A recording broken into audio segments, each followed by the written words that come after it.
Awesome. Thank you all so much. Hi, everyone. I'm Maggie Thompson. I just received my PhD from UC Santa Cruz this past spring. And starting in January, I'll be a Sagan Fellow at the Carnegie Institution for Science in their Earth and Planets Lab in DC.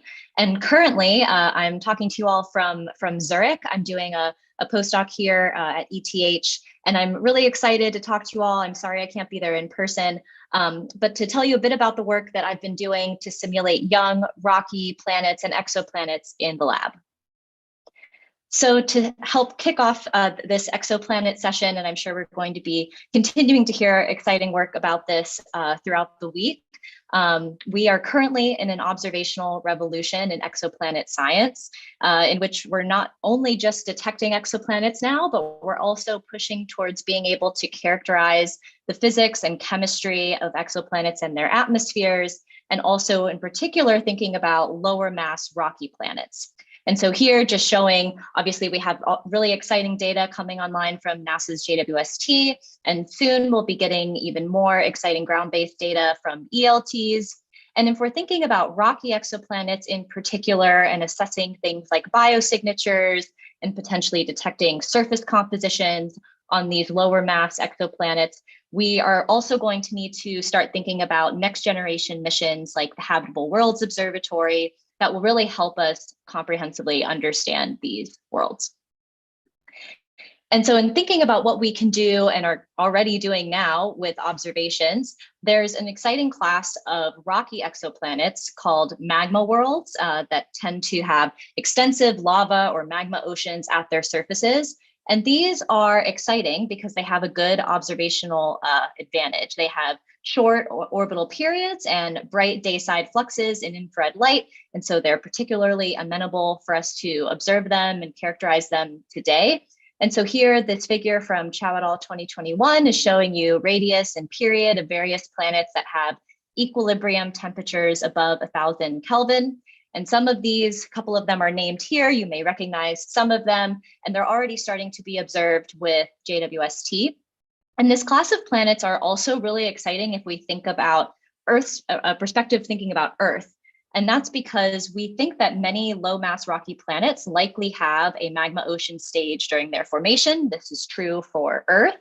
And so it can give us a new avenue for studying the early Earth, particularly during the Hadean eon, where we think the origin of life is likely to occur. And so understanding this and gathering more data on a vast parameter of exoplanets will help us also better understand our own home planet.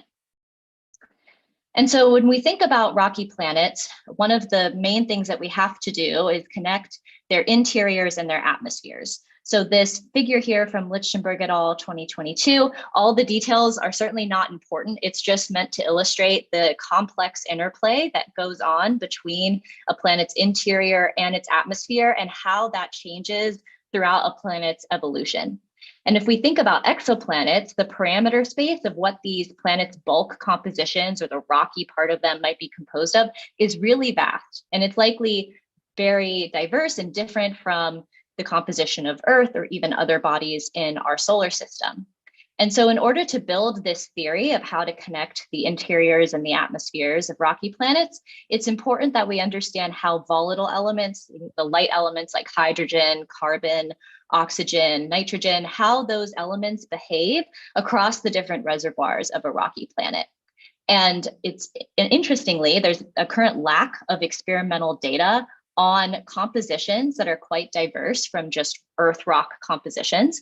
And so we'd like to fill this parameter space of experimental data when it comes to how these volatile elements behave for these diverse compositions to help us better understand and interpret observations of rocky exoplanets that we're starting to get. And so what I'd like to do today is take you on a little mini tour of various lab experiments that we can do to try to answer some of these questions and build an understanding of how we should connect the interior and the atmosphere of a rocky planet. So we'll be mainly looking at two questions. The first is how dependent is a rocky planet's atmospheric composition on its interior composition and redox state?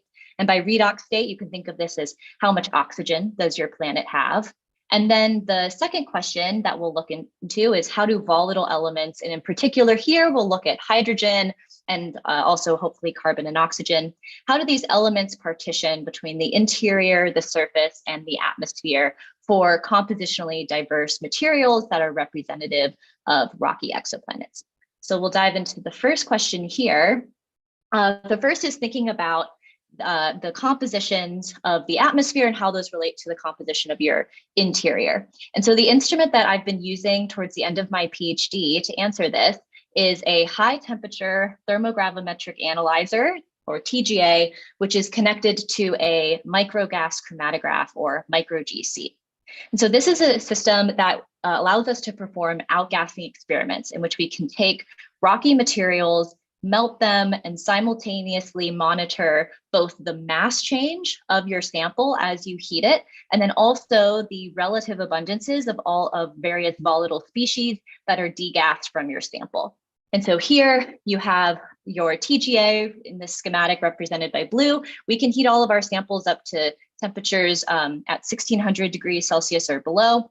This system contains not only the furnace that heats our sample, but also a microbalance, so we can precisely measure how the mass of our sample changes as we're heating. All of these experiments are performed at atmospheric pressure. Everything's at 1 bar. Right now, we achieve that by flowing argon gas through the system, but later we can explore other gas mixtures to simulate different background atmospheric gases like carbon dioxide or other gases. And so then as we heat our samples, they flow to the micro GC, which is able to detect all of these different gas species that I'm showing you on the far right. And in particular, the types of samples that we're using to do these experiments are meteorites. And the main motivation for looking at meteorite samples is that if we think about rocky planets in our own solar system, they likely formed out of material that is compositionally analogous to meteorites. And I'd be happy to talk to you more about all the different types that we look at and why we look at them. And so we think that as a young rocky planet is forming, it will degas due to heat from radiogenic decay and various other processes. And so this degassing will give us our initial atmosphere. Thank you. Great. Okay, I'll speed along. So this is what the system looks like in the lab.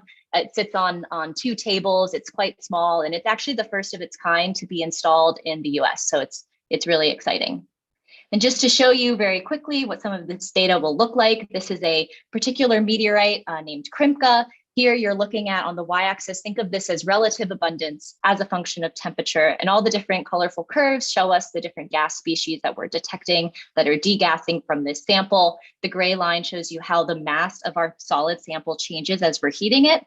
And then also on the right here, I'm showing you a scanning electron microscope energy dispersive spectroscopy image. So you can see also the composition of our sample after we've heated it. So we can also get a look at how these degassing and heating experiments affect the solid sample themselves. And then very briefly, just to touch on the second question, looking at how volatiles would partition between the different reservoirs of a rocky planet, the system that we're currently developing at ETH is a laser levitation heating system, which allows us to get to way higher temperatures, about 2500 degrees Celsius. And we heat this sample using an infrared laser. We levitate the sample using a gas flow, and then we can also measure the infrared spectra of the sample, both the sample itself and then the gas just above the sample that it has released using a Fourier transform infrared spectrometer. So this system is currently being built. So here's a bird's eye view of what it looks like right now. Our sample sits in this little holder in orange. We have our laser up at the top and then the spectrometer. And I'll quickly show you all this video because this is us testing it out with the laser and heating a sample. And so you can see, let's see if this will play. Oh, okay, maybe not, but that's okay. And then, perfect, thank you. But basically you can see it way in the corner here, and in this image on the camera on the left is the sample glowing. It's well above 2000 degrees Celsius. So stay tuned for more on this. But in the meantime, while that system is being finished, I've also been doing some solubility experiments. So here what we're trying to do is understand how do volatile elements dissolve into rocky melt materials, and what can this tell us about how rocky planets might be able to hold on to volatiles during their early stages. So for this, we use a gas mixing furnace. This is also all at 1 bar. we heat a sample up to 1600 degrees. And in this case, we're actually flowing hydrogen gas through the system. I was really excited that we were able to use this because oftentimes, for obvious reasons, labs do not want you to use pure hydrogen gas. But so we're able to use this and simulate a hydrogen-rich atmosphere with our samples. On the right here, I'm showing you what the two of them look like as they're dangling. We put those inside the furnace and then we quench them. So we try to, as close to instantaneously as possible, preserve that melt composition. So to do that, we send a voltage through this system. It burns the wire that is holding these two samples, and then they drop into a bucket of water. So this figure here on the bottom right shows you what a quenched sample looks like. And so our next step is to measure how much hydrogen gas this sample was able to hold on to and to retain. And this will give us some important constraints on these volatile partitionings. And of course, these experiments are very important, and I hope I've convinced you of that today, but also they're only as important as we can incorporate them into our models to better understand and interpret observations of these rocky exoplanets. So that's a larger, longer term goal as a Sagan Fellow, is to look at how we incorporate these into models of the interior and atmosphere of rocky exoplanets. And so just to conclude, laboratory experiments are really important to help us connect rocky exoplanet interiors and their atmospheres. I've touched on two general questions that we can get at through the lab, looking at what's the outgassed atmospheric composition for diverse planetary analog materials. In particular, I've looked at meteorites, and then also studying how volatiles partition between the different reservoirs of a rocky planet. And our plan is to incorporate all these measurements into models and help us interpret observations of these exciting worlds. Thanks so much.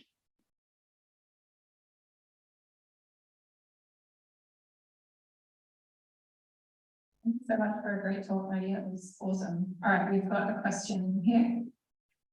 Hi, Maggie. Great talk. I'm curious a little bit about the uncertainties that come along with using different types of meteorites. I'm thinking specifically undifferentiated versus differentiated meteorites and how that might impact outgassing results. And then extending that to exoplanets, because we're using solar system meteorites in general. So yeah, what are the sort of uncertainties?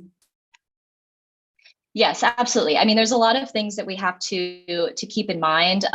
We do our best, at least on the basic level, to pick samples that have as minimal contamination as possible. Although, of course, when you're looking at volatiles, and especially things like water, ensuring that you have eliminated any terrestrial contamination is hard. And so we've done a decent, like kind of our best attempt at doing that as much as we can. But certainly, I think that it's important to also, I've only looked at undifferentiated meteorites so far, but I think it's also really important to look at differentiated achondrites as well, particularly ones that we think could be somewhat representative of more of the mantle of their parent body. But I think having this sort of as sort of boundary conditions for models would be important. I think it's not great though to say, okay, here's this one particular carbonaceous chondrite, this is going to represent an entire planet, but it hopefully can give us a database of what sort of range we might expect. And so synthetic samples are also important too, so we can help eliminate some of that uncertainty. Great, thank you. We have one more question over here. Hi, great talk. I was wondering if these sorts of experiments in terms of thinking about the volatile content might also inform the amount of drawdown that would be expected for situations like, say, a steam atmosphere and O2 and O3. Definitely, yes. So that's one of the big motivations right now for looking in particular at hydrogen gas, both from a early Earth perspective and thinking about, for example, how does Earth get its water?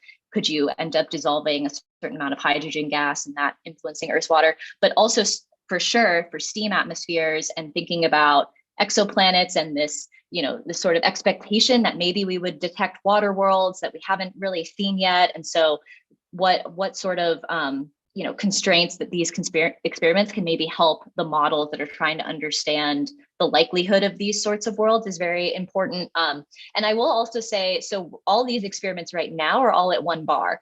There has been a decent amount of work done at higher pressures, and people use different techniques for this, like piston cylinders, or so there's the idea is to hopefully fill this parameter space as a function of pressure, temperature, and composition, so that we can fully understand that. But so there are some higher pressure things, data that we can help with drawing that down across the whole interior of the planet. All right, thank you so much again, Maggie. Let's give another round of applause.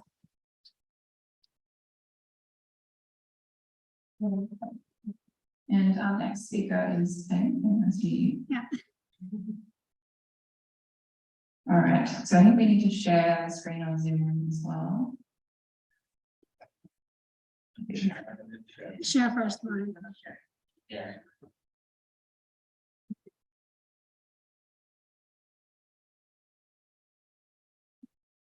For this. Okay, that should be fine. Can I hear you okay? All right, so sharing is good. Let's resume on share. It can work. Yeah, stop. Yeah. I mean, I just skip. Yeah, I can.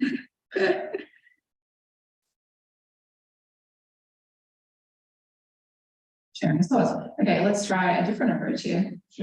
We show Yeah. the full screen first Yeah. and then share. No, so I put think in what we five need to do. I don't know. Just share the desktop and then play. All right, excellent. So let's welcome Feng. Feng is going to tell us about revealing young planets from disk substructures. Okay, thank you. So hi everyone, my name is Feng Long. I'm currently in my second year of second fellow at Tucson, Arizona. Now we have known there are more than 5,000 exoplanets. And I think the most intriguing aspect of them is that they are vastly different from our solar system. So to understand this huge diversity, it's very important that we look into their forming environments and to review the general disk properties and see how they change across different types of stars or within different environments, and how those differences can affect outcome of planet formation.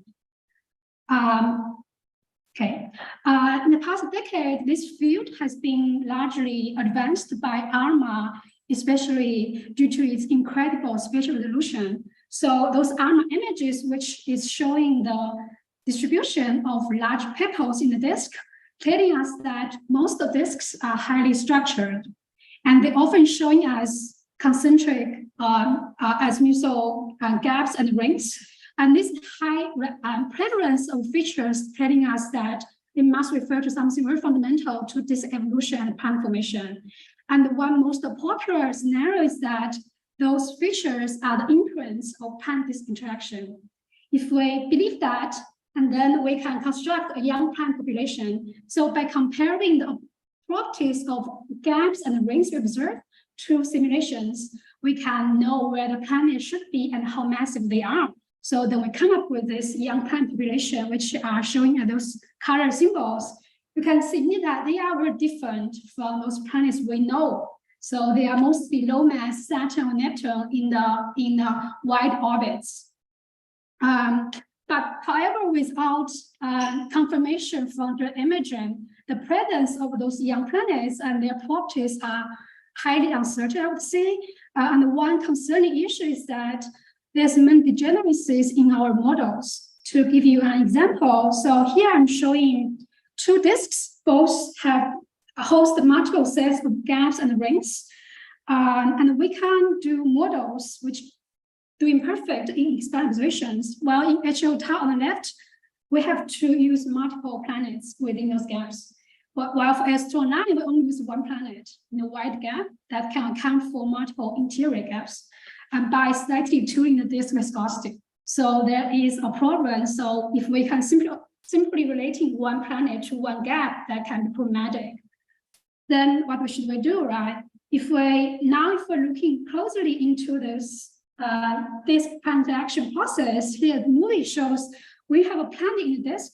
It pushes material away from its orbit, which forms the often seen gas. Well, in the meantime, it also leaves behind some material around it and forming the so-called horseshoe orbit. On the right, I'm showing how the millimeter grains in the disk will respond to that gas distribution in the horseshoe region. So in the 4 panel, we are showing basically different disk and planet properties.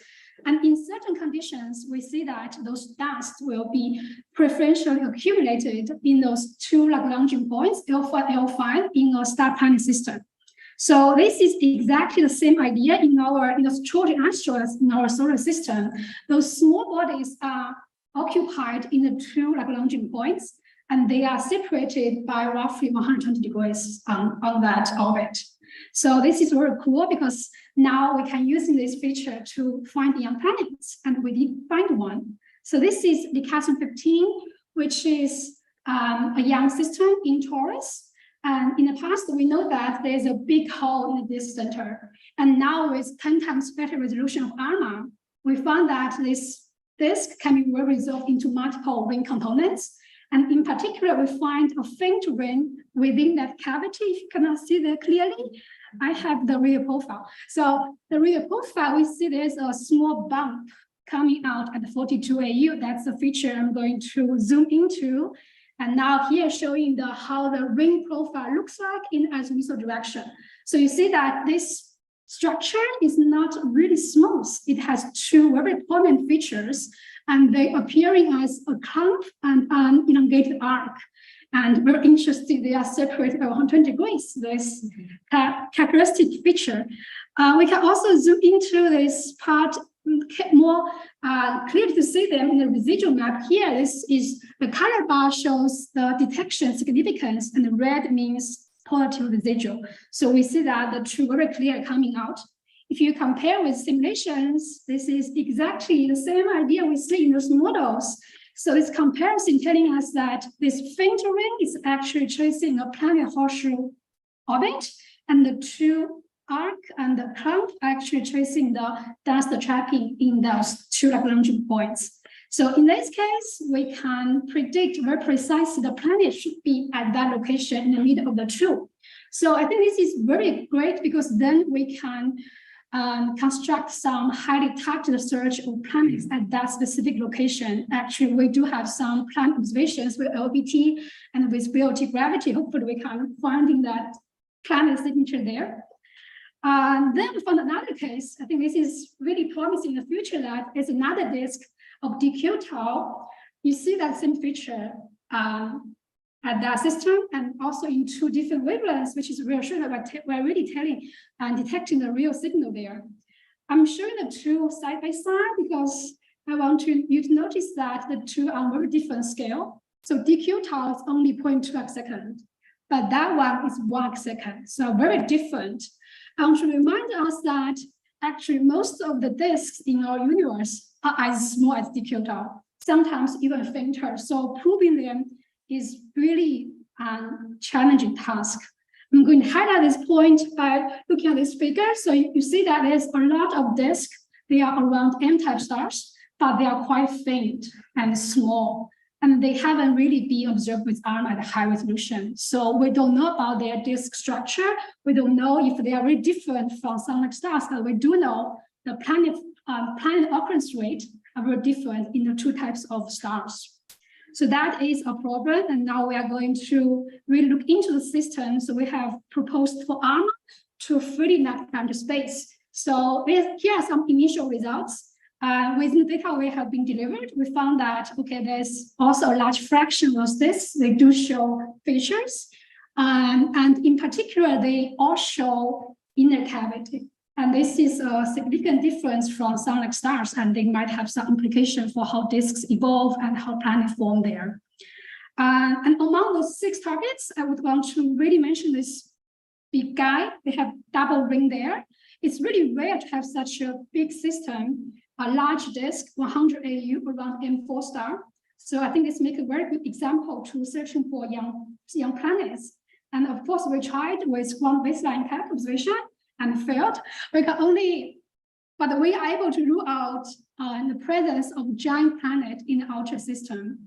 Well, if we believe that there is at least a semi-mass planet in the outer gap, we should be able to find them with NIRCam with James Webb. This is only possible because the central star is the M4 star, because it is a few magnitude fainter than most of the disks with gaps we know. So in that case, we can give, for giving contrast, we can proving for fainter planet. Those M dwarf disks also have very different chemistry in their inner part compared to sun-like stars. That is a result was established in the speeder time. So here I'm showing two speeder spectra with infrared spectra. On the top is about a sun-like star, which have very rich water lines coming out. Although those vertical dotted blue lines are all water emission, so it's very rich in water. But very different for late M disk stars. With late M star disks, we don't see water there, but we see prominent carbon emission, for example, C2H2 and HCN. So that means the two types of disks have very different C2 ratio. So in that sense, planet formed with these two types of inner disks can have a different chemical composition. Well, this is a very beautiful result. There's a dichotomy of two types of stars in disks. However, we see very different results from James Webb. When James Webb comes, the whole picture has been changed. So here I'm also comparing two spectra now from Murray MRS, but now these are showing for same type of systems. On the top, J1605, it is the known speeder target. So now those carbon features standing out more. We have even detected a benzene for the first time. While for ST114 on the bottom, we see carbon lines, but we see a lot of water emission. So most of those gray lines are water emission. So they are very different, even though they are one same type of stars. So what might be the problem, right?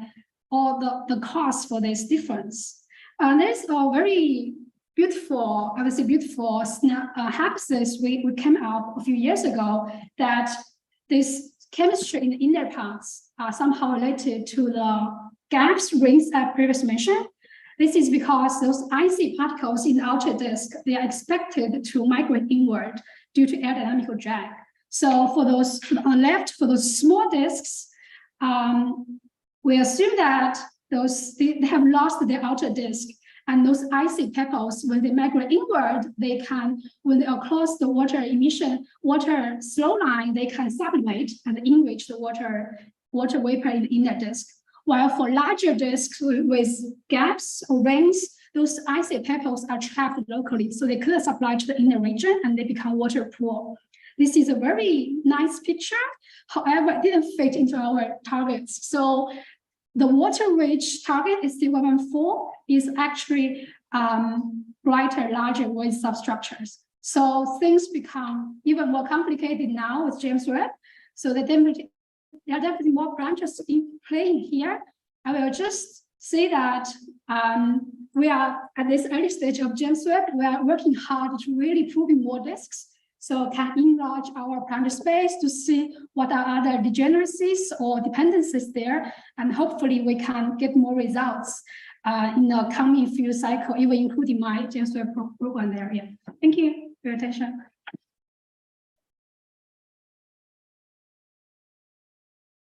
Very much. Questions, I think.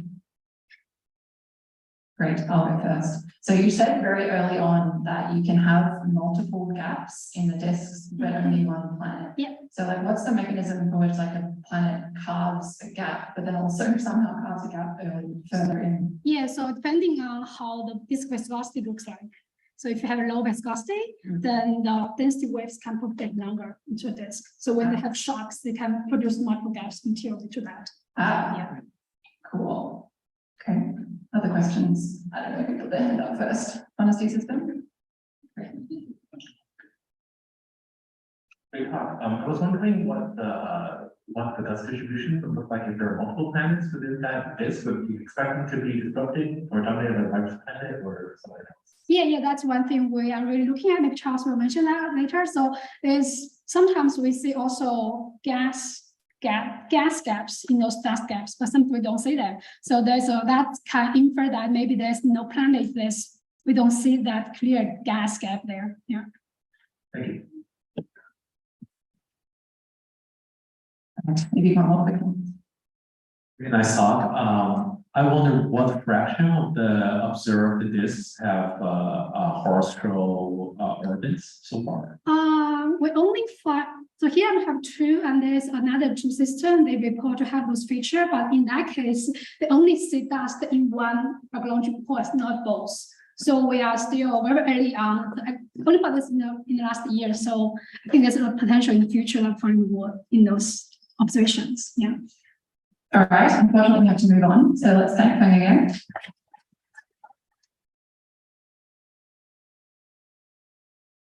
Okay, and next we have Charles Wong.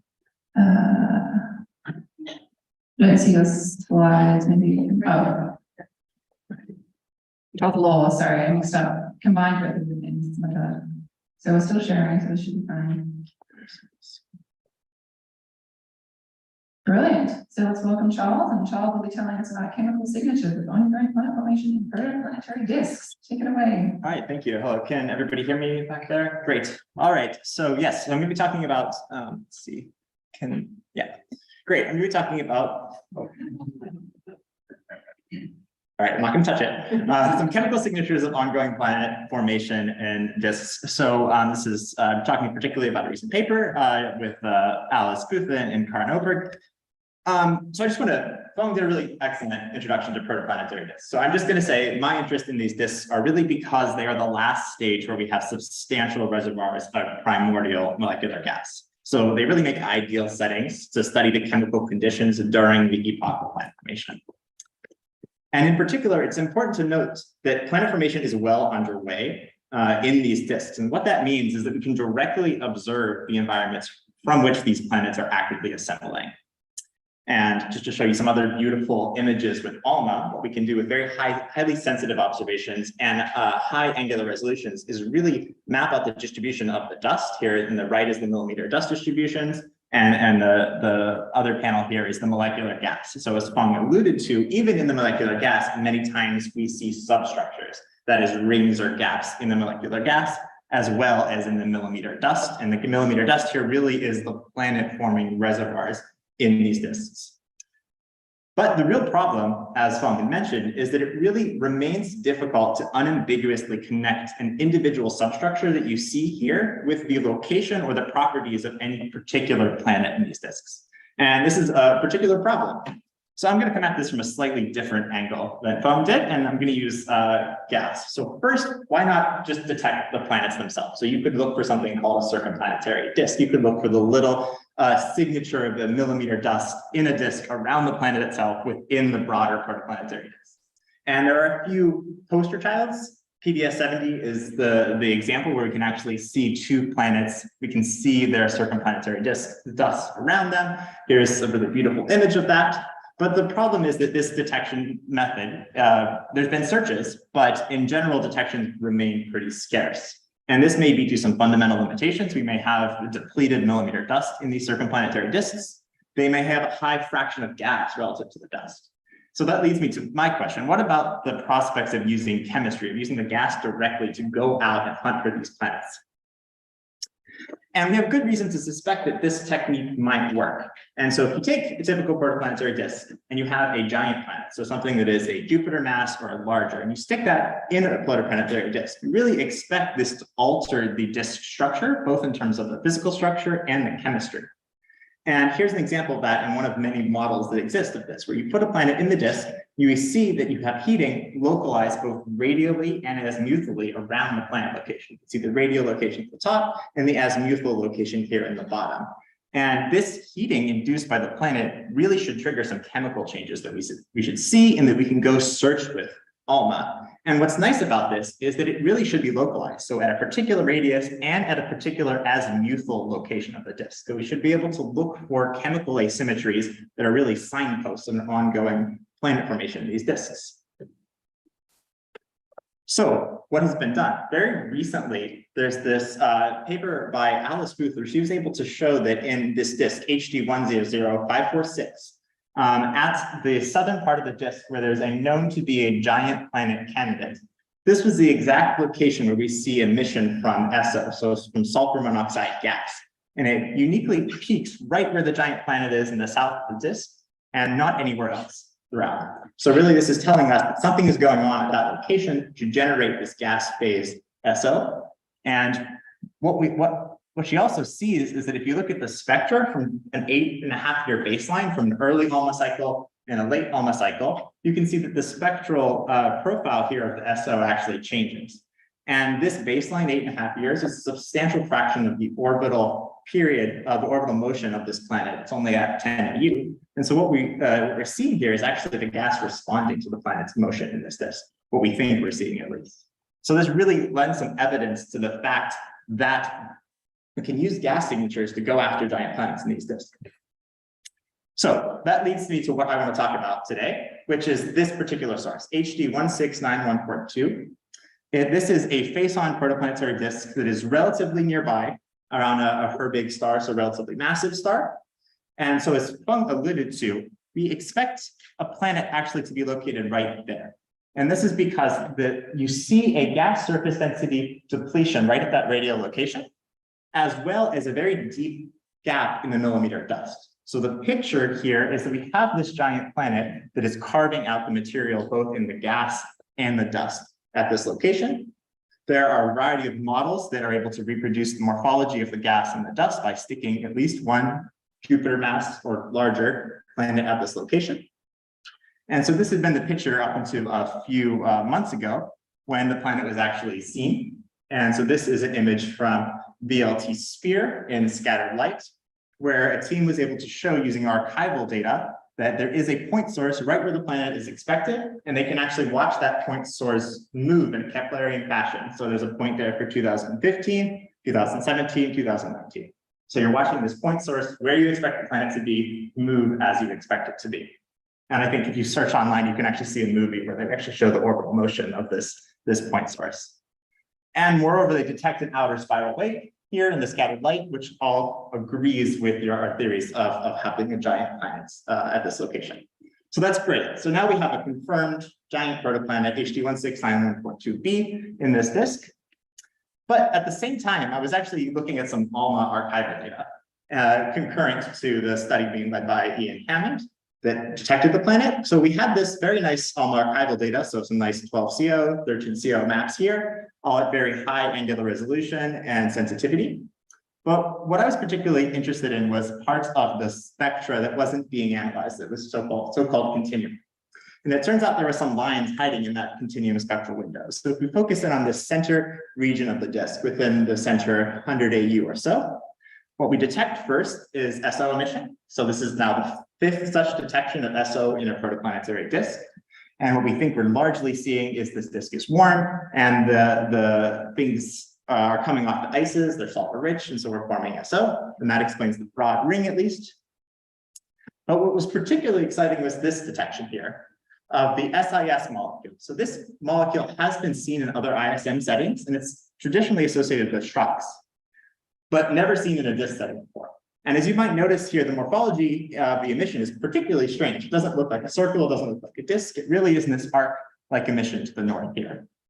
And this becomes a little more clear when we put it all together, when we take the contours of SO emission in blue and the contours of SIS emission in orange here at the top. And what you see is there's a detached blob of SO right where the planet is, as well as this arc of SIS right where the planet's located. So what we think we're seeing here is chemical signatures in both of these molecules that directly correspond to this giant planet. So we went ahead and looked at the spectra at this location, and indeed we detected SO emission and SIS. If you look at the SIS in particular, it is blue shifted considerably from what the disk emission is. And this maybe is not surprising considering its unusual morphology. Morphology that looks something like this. You can see here the various emission channel maps. So this is just the spatial distribution of the SIS as a function of velocity.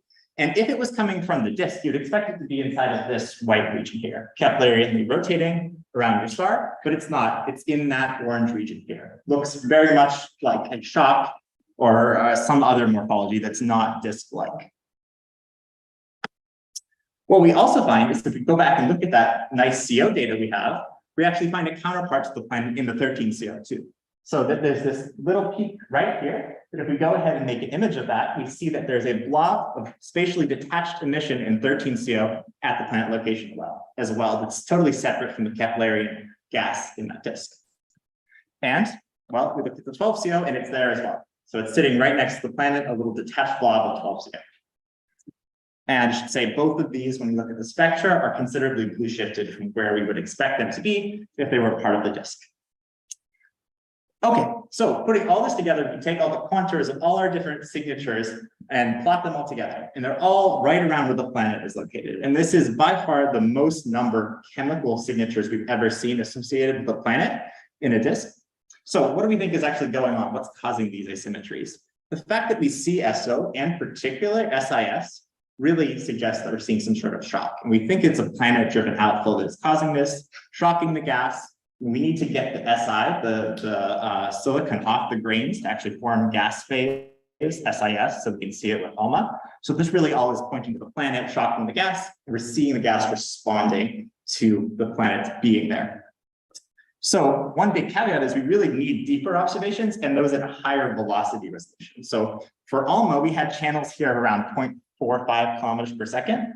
We could do a lot better with ALMA. This was just in a continuum window, so it wasn't set up to do this sort of detailed kinematic studies. And we can tell a lot more if we go back and get much better data here. Specifically, this is a really ideal source because we're looking inside of this gas and dust cleared gap in a face-on disk that's relatively nearby. So that means we can really look exactly what's going on right around the planet.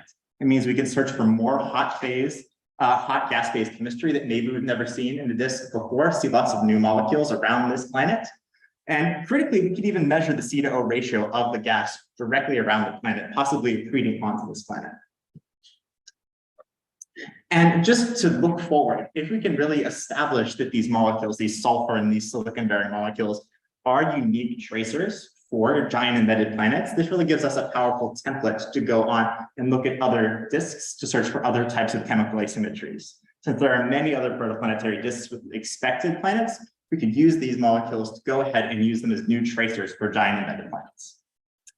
And I'm happy to report we do have an accepted ALMA proposal that will go back and do this. We have 20 hours, so many times more sensitive, to go ahead and look at this candidate here. And hopefully next symposium, I'll be able to show some of these data. Okay, so I'll leave up my summary here and just say that this is really one of the most compelling cases where we see chemical signatures associated with the giant planet. We have these two new molecules that are pretty novel tracers of embedded planets that we need to go out and confirm. And they really highlight looking at archival data. We just found these for free sitting on the ALMA archive. And this is a really excellent system to use chemistry to trace planets. Thank you.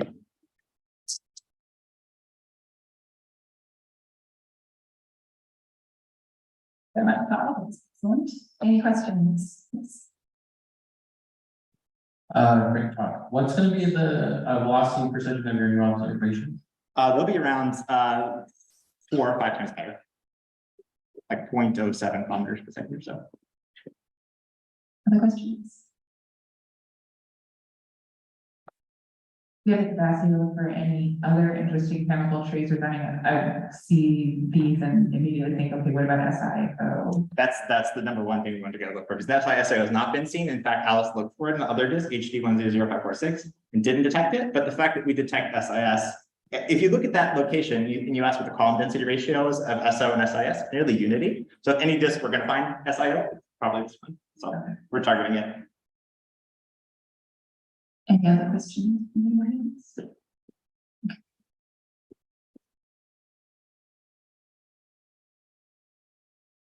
Thanks. Maybe I missed it. What was with the arc of SO that you see on the other side of the disk? I mean the southern asymmetry? Yeah. Yeah, so what we think is going on there is that there's probably another giant planet in the inner part of this disk that's carving out that central cavity.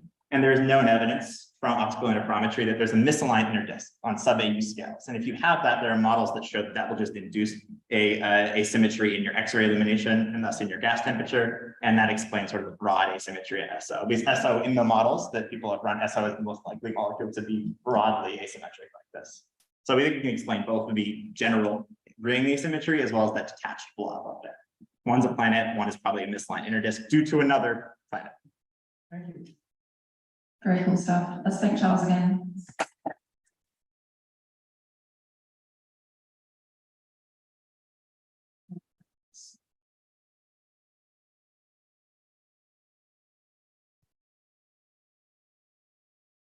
All right, now our next speaker is Raluca Rufu.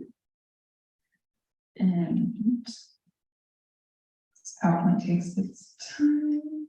I mean, this PowerPoint, how do you play it? Is it sharing? It's sharing, yeah, so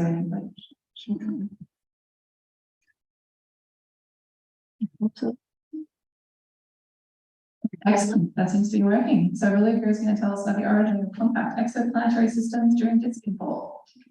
Thank you for the intro, and thank you for the leads for organizing this conference and also for the opportunity to be a Sagan Fellow.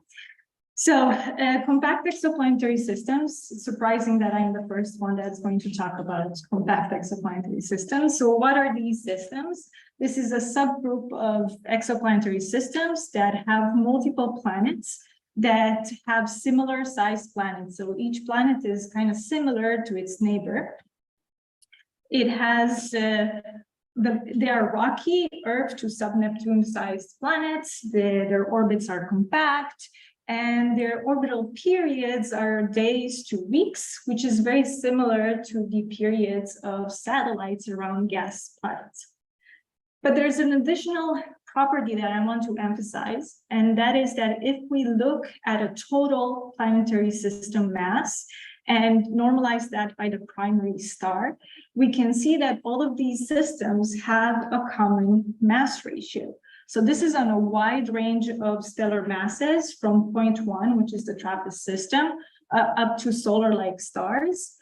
And this is with increasing stellar mass. So you can see that on a wide range of stellar masses, you can see this common mass ratio, or at least you can see the maximum mass ratio. And this mass ratio is much more similar to the satellites around gas planets, and it's vastly different than our inner and outer solar system. So an important question to ask is, how do these compact exoplanetary systems form, and why is our solar system so different? So I'll start with a few observations. So infall to the stellar disk from the molecular cloud is going to last a few 100,000 years up to 1 million years.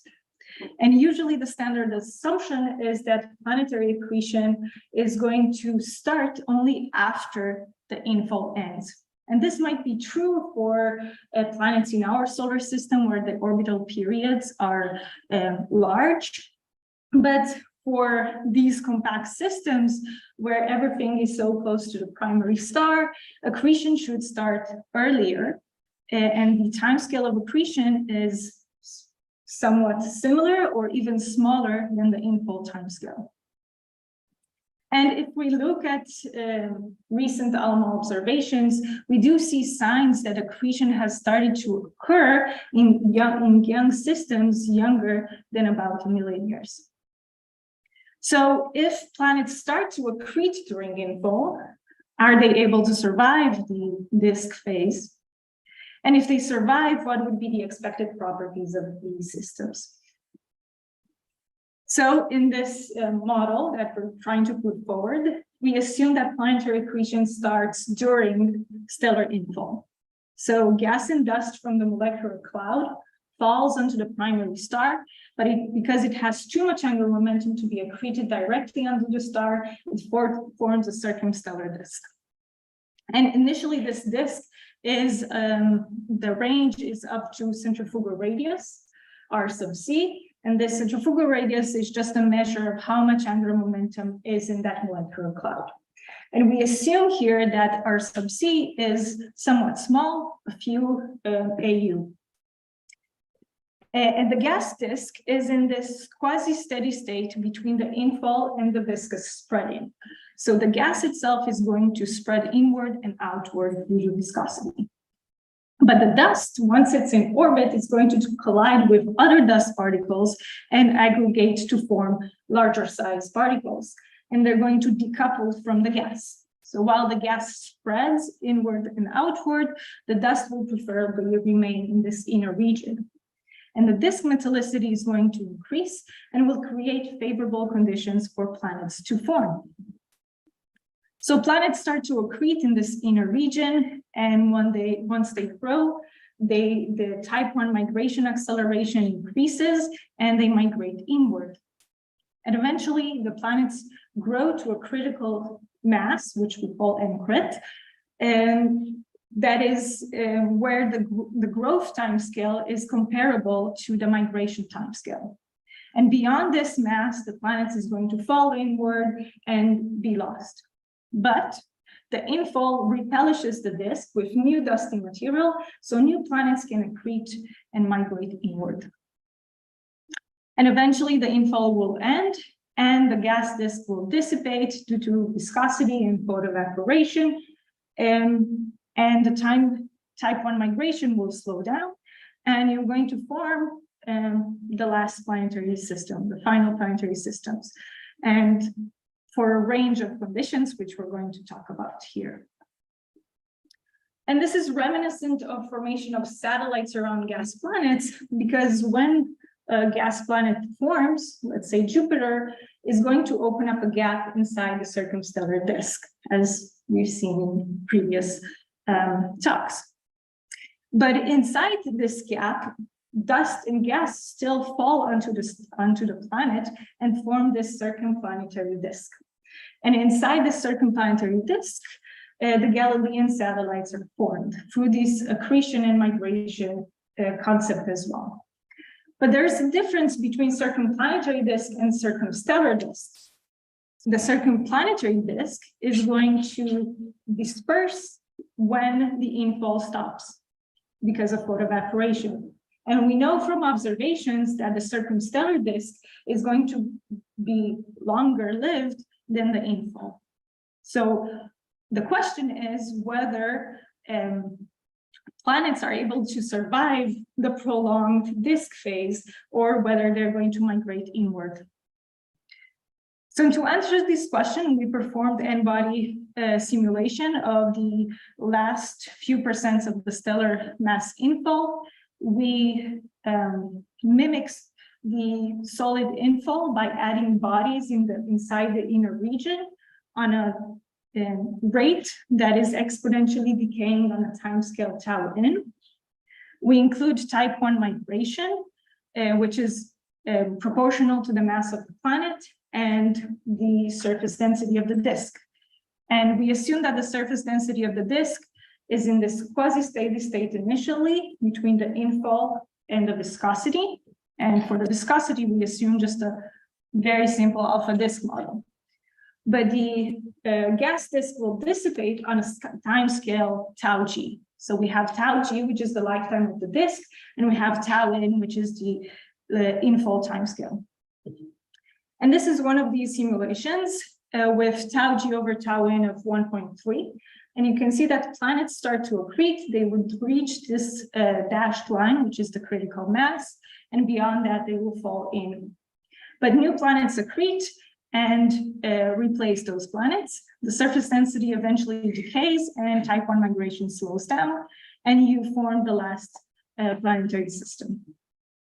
So we performed several of these simulations. Here you can see the total planetary system mass as a function of time. And the different colors will just represent a different disk lifetime. The blue being a very long-lived disk. So you can see that for fixed disk properties, what I mean about that for fixed viscosity and fixed infall rates, you can see that all of these systems has reached this common maximum mass ratio. But as the gas disk is prolonged, more planets are lost due to inward migration, and you would basically preserve less of that mass. And we can show this behavior also analytically if we assume that at any given time, the total planetary system mass contains a few M-crit planets that each balance the accretion and migration. And you can see that the total planetary system mass is going to be exponentially decaying on a time scale of tau n and tau g. But eventually, as the gas dissipates, the migration time scale is prolonged. And when it's significantly longer than the disk lifetime, and there is a transition, basically where migration stops. And that timing of transition is going to set the final planetary system mass.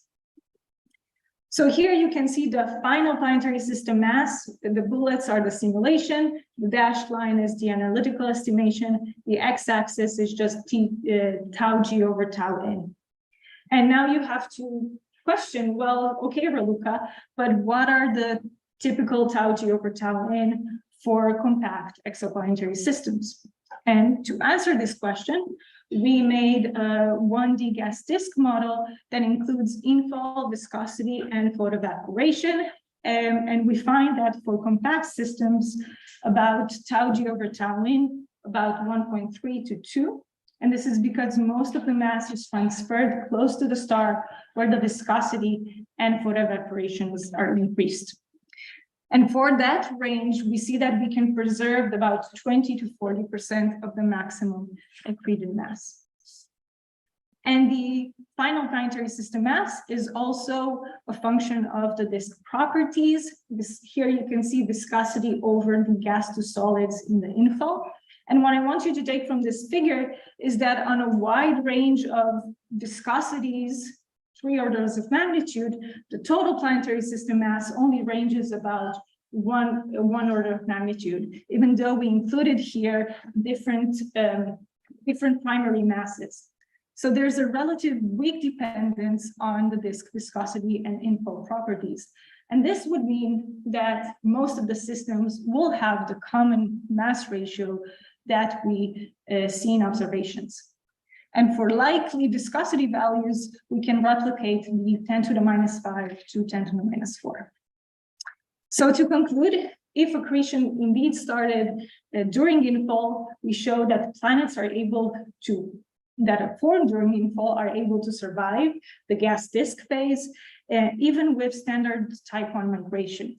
We didn't assume any inner disk gap, or we didn't assume any other stopping mechanism for migration. We saw that the viscosity and the infall and also tau g over tau n are going to control the final planetary system mass. But for typical values of exoplanetary systems, tau g over tau n would be relatively small, up to 2. And with typical viscosities, we'll be able to replicate the 10 to the minus 5 to 10 to the minus 4 observations. Thank you, and I'll take any questions.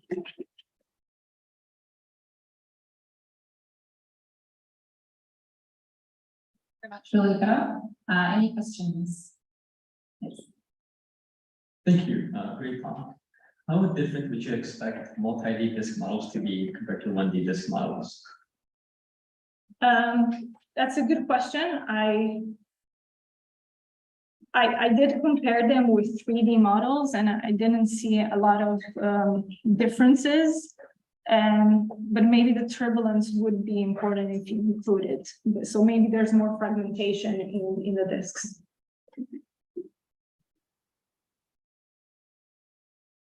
Great talk, great work. I'm interested just kind of in terminology. I always learned that there's a protostellar disk, the accretion disk, and then what's left over is a debris disk out of which planets form. You never use the word debris disk. So is that that terminology changing over time, or where does the debris disk fit into all this? So what I think about debris disks is usually when a giant impact occurs.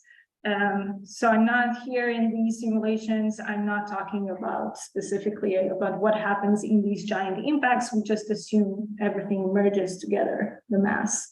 But yes, there is going to be some injections, and that's what I would call debris disks. Okay, time for one more quick question.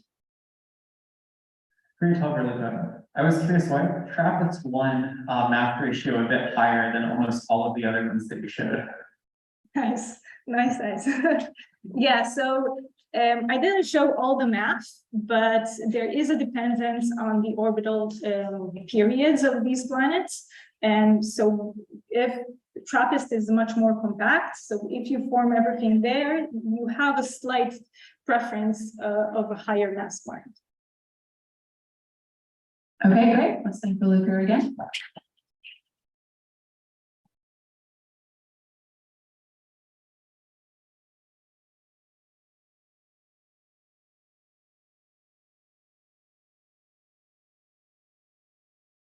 Okay, so our next speaker is Michael Wong, who does have a title down here. Not on the screen. Michael is going to tell us about a natural law of evolving systems and a novel in situ biosignature technique. Go ahead. Thank you, Haley. It's great to be here. I'm Mike Wong, Sagan Fellow at the Carnegie Institution for Science's Earth and Planets Laboratory. And today I'd like to tell you about two of the most exciting projects that I've been a part of in the past year. The first has to do with searching for life in the solar system. So say you wanted to look for life on Jupiter's moon Europa, what would you do? You'd probably send a spacecraft there and sample some of the surface material, plume detritus, that originated in the habitable subsurface ocean of that icy moon. You might fly one of these instruments, a pyrolysis gas chromatograph mass spectrometer. This is basically an oven that not only bakes your sample, but tastes it for you too. The kind of data that this pyrolysis GCMS generates, it looks like this. So it's a three-dimensional chart with the mass to charge ratio of various molecules that volatilize off the sample as it heats up in the chamber over time. And the z-axis is the intensity or the counts of those molecules that you find. Now, if you found something that looked like this on Europa, you would get very excited because this is what the average Earth bacterium looks like. Now, there's a thing about looking for life on other worlds, though, a catch, which is that there's no guarantee that life on Europa would use the exact same biomolecules as life on Earth. So it might be a little bit silly to design your life search strategy around identifying that particular peak or this particular molecule. Instead, you might want to look for a general distribution or pattern of molecules that indicates that this sample is different from abiotic suites of organic molecules. So what we've been doing at Carnegie is taking a bunch of carbon-rich samples, things that were very recently alive, like bacteria and plants, things that were once alive, but over millions of years have been processed into things like petroleum and oil and coal, and carbon-rich samples that were never alive. So carbonaceous chondrites and also experiments for origin of life, Miller-Urey type soups. And as you can see, you can tell just by eye that these have very different molecular distributions. And so a natural question to ask next is, can we quantify their similarities and differences and teach a machine learning algorithm to actually tell the difference between something that was alive and something that was never alive? And indeed, that's what we've done. We've trained a machine learning algorithm on 134 initial test samples. And this algorithm is now able to distinguish a sample that it's never seen before between biotic and abiotic to an accuracy of about 90%, which is a really huge step for astrobiology.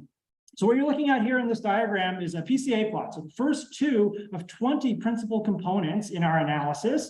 And you can see the abiotic samples cluster in a very tight region of that space, the degraded biotic samples in that blue swath up there, and the biotic fresh samples in the green.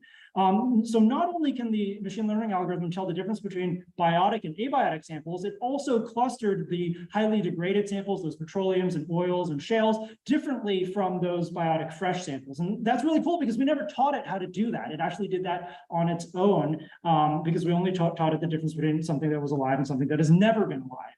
Now you see a lot of overlap over there on your left-hand side, and so you might be, okay, it's getting confused. Remember, these are just the first two of 20 principal components. So you can imagine expanding this phase space into a third, fourth, fifth dimension, and these clouds of points will separate even more, hence the 90% accuracy rate of our algorithm. The really cool thing for me as an astrobiologist is that this method allows us to search for potentially biological anomalies. So if you imagine going to Europa and you find samples that plot nowhere near the space of all abiotic organics, but also different from life as we know it here on Earth, what we may be looking at there is an alien biochemistry that uses different biomolecules from life on Earth. So this technique of combining machine learning and pyrolysis GCMS is in press in a paper in PNAS that will come out next week. It's lead authored by my colleague at Carnegie, Jim Cleaves, and I hope you check it out, coming soon to a PDF near you. So what exactly is going on here fundamentally? Why is there a difference between the suites of organic molecules found in life and suites of organic molecules in abiotic systems? What we think is going on is selection for function. In other words, evolution has occurred that has pruned the sort of distributions of organic molecules in life to be something very specific and different from just any random abiotic suite of organics. So we have a companion paper also in press in PNAS on the roles of function and selection in evolving systems. And this is a project that I'm really proud of because it is the result of over a year of intense discussions between a group of not just interdisciplinary scientists, but also philosophers of science. So Carol Cleland, DJ Arends, and Heather Demarest are all philosophers of science that have joined our team and really sharpened the ideas in this work. So the goal for this project was to try to introduce an explanatory framework for the evolution of physical systems at large. So the second law of thermodynamics is so far the only time asymmetric natural law or law of physics so far articulated. But the second law doesn't explicitly address the tendency of evolving systems to become increasingly complex with time. And therefore, if a missing law of cosmochemical complexification exists, it must be consistent with the second law, but may not inevitably follow from it. So we begin by noticing that all natural laws are built around conceptual equivalency. So Newton's laws of gravity was built upon the property of having mass. This is shared amongst a wide variety of disparate physical systems, from an apple to planets to even molecules and atoms. They all follow Newton's laws of gravity. So what conceptual equivalencies underlie all evolving systems? For us, evolution occurs in systems which have three things. The first is a large number of diverse interacting components. The second is a way to sample configuration space of those components. And the last is selection for function. Let me give you some examples to show you what I'm trying to say here. So in nucleosynthesis, our interacting components are protons and neutrons, and you sample configuration space of protons and neutrons through stellar fusion, supernovae, and stellar merger events, and there is a selection for stability. In mineral evolution, your interacting components are the elements of the periodic table, and you generate new configurations of those elements through the various mineral paragenetic modes on planetary bodies that sample different pressure, temperature, and composition space. And again, there's a selection for stability. In biological evolution, the interacting components span a wide range of scales, from genes to cells to species, and you sample different configurations through mutations, horizontal gene transfer, recombination, things like this, and there is a selection for survival and propagation.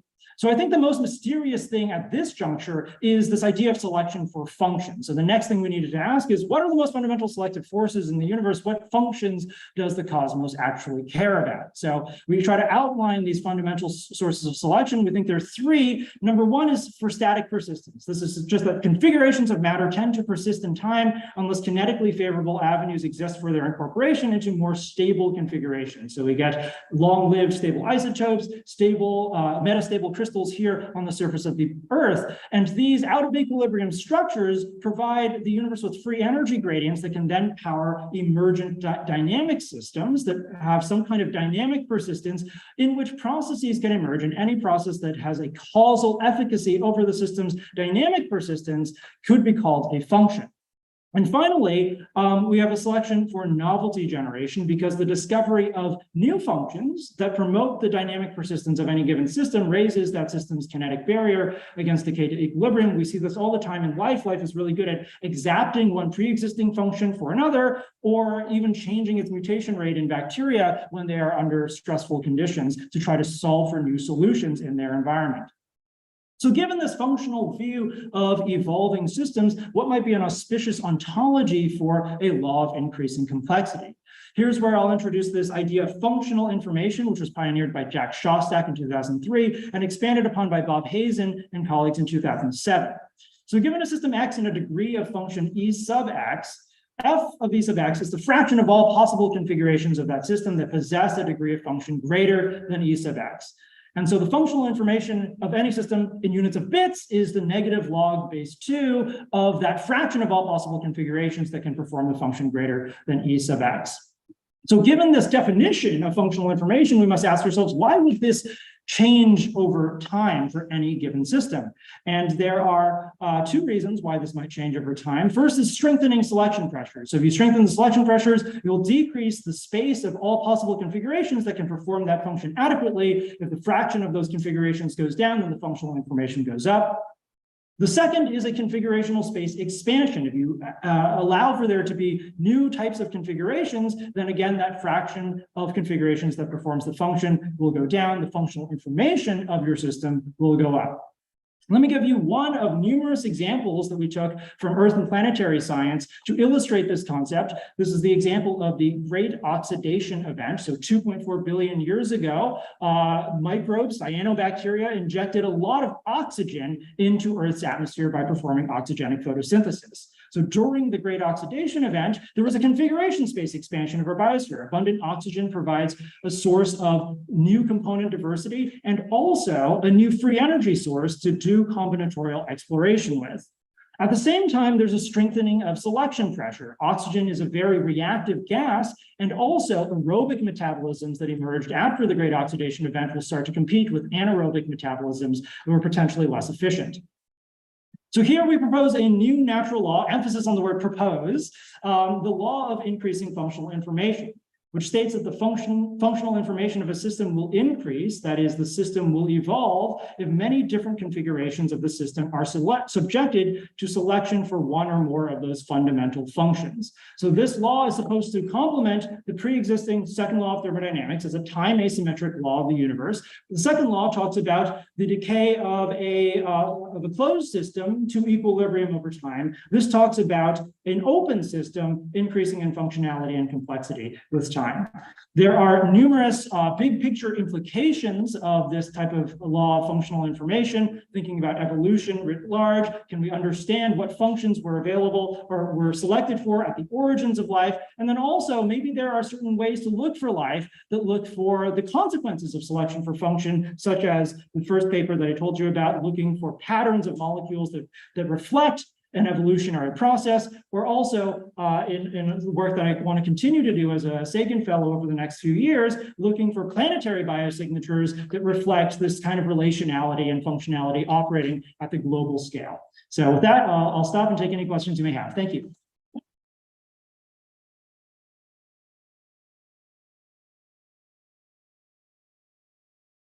Thank you so much, Mark. Questions, Mark?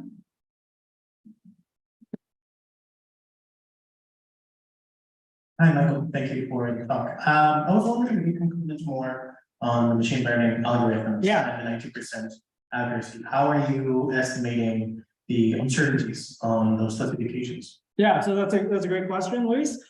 So the machine learning algorithm was a random forest algorithm with nested cross-validation. So basically what that means is we have 134 initial samples. We take a random, say 75% of them as our training set. We train the machine learning algorithm on that, and then it's tested on the other ones that it pretends it doesn't know about, and it tries to classify them. And then we say, okay, how many did it get right? Because we know the answer for all of these samples.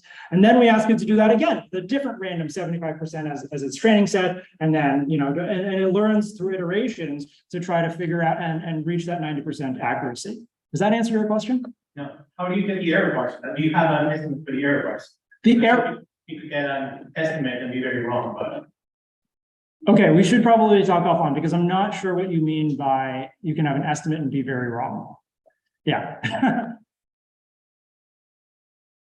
Yeah, so very fascinating. I also have a question about the classification. So you gave it some sort of clean categories, I would say, right? Like things that were definitely alive, Yeah. things that were definitely not alive, and things that definitely have been alive and are not. But then there was that pre-biopsy, right? So, and you noted that if we sent from a Jira and it came up in sort of one of the empty regions, do you have ideas about what kinds of samples you could feed it that fit into more gray from corner cases? Right. Well, that's an excellent question. So Savick, right? Yeah. So so exactly. There were very clean classifications for our initial paper, kind of a binary yes or no, this thing was alive at one point in time or not. What we want to be able to do in future iterations is to have a more nuanced classification scheme, right? So something that, was from a prebiotic chemical experiment may have had some kind of chemical evolution occurring for a short period of time, but it never actually made it all the way to life. And so that is something that we'll continue to do as we're gathering more and more samples. And we're expanding our database of samples to a lot of paleobiological samples. So while we're building up this training set for the machine learning algorithm for astrobiological purposes, one thing that we're hoping to do is inform the paleobiological community. So geologists have been debating for decades about these 3 to 4 billion year old rocks that some say there's little fossil microbes in there, and others are like, no way. Well, maybe with this machine learning approach, we'll be able to weigh in on those debates as well. Okay, I think we have one last question. I was curious how your proposed natural new law of increasing functional information might relate to the recent development of assembly theory by Sarah Walker and Lee Cronin, and the idea of increasing combinatorial spaces as a function of time. Yeah. So I'm a big fan of Sarah's work. Reading a lot of her papers have influenced the way that I think about complex systems. And so I think that it really jives with that kind of work. We haven't connected it specifically to the formalism of assembly theory right now. But I think what we're looking at is something slightly different in that their approach of using assembly theory, now switching to the biosignatures, is to look at an individual molecule and say, this particular molecule is so complex that it must have come from a biological process. Our method is very complementary to that in that it's looking at a distribution of molecules and saying whether the distribution is complex compared to what an abiotic distribution would look like. So I think they're both good avenues that we should be pushing forward at the same time. Great. All right, let's call it there and thank Mike, and I'll ask him to present.